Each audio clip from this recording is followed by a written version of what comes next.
akkuma dubartii Oromootii mi dubartii addunyaattu hin jiru. Raggaatu roobaa halloo mootii moototaati jecha. Ani immoo jaarsa mootii moototaa eefan ta'e mootii isaanii ta'uu waan hin anjee dhaga'u akkasitti hubadha.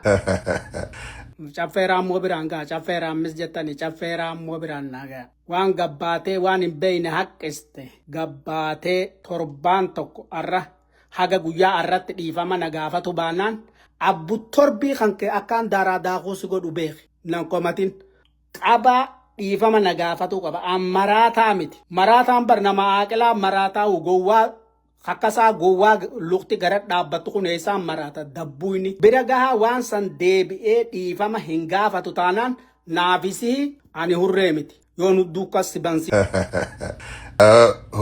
Horre buus ati nama duriyyee baadiyyaadhaati.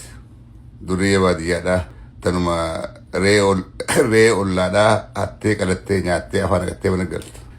Deemtee ganda keessaa shaggooyyee dhiisu lukkuu namaa qabdee qaluudhaadha. Waan Oromootis hin beektu, qabsoo Oromoodhaatis hin beektu, bakka dhiirti dhaabbattus hin dhaabbanne. Hogguuni Facebook gubbaadhaa nabaasaa, nabaasaa akkasiin go'etto. Dhiira fakkaata. Namni wanni si kabajuuf haadha mana keetiitu goota. Isiidhaatu jeeyina. Isiidhaatu Oromoo biraa bakka guddoo qaba.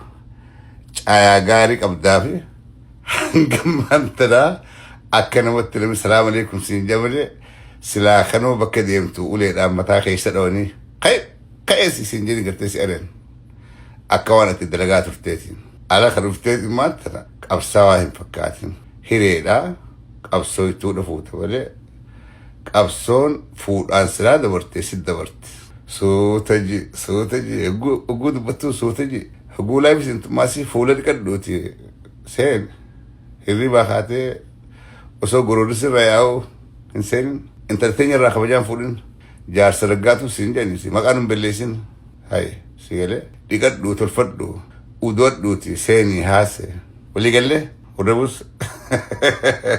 hurre buus waaqayyo hojja aboo rabbiis yaa waqqatu yaa waqqatawa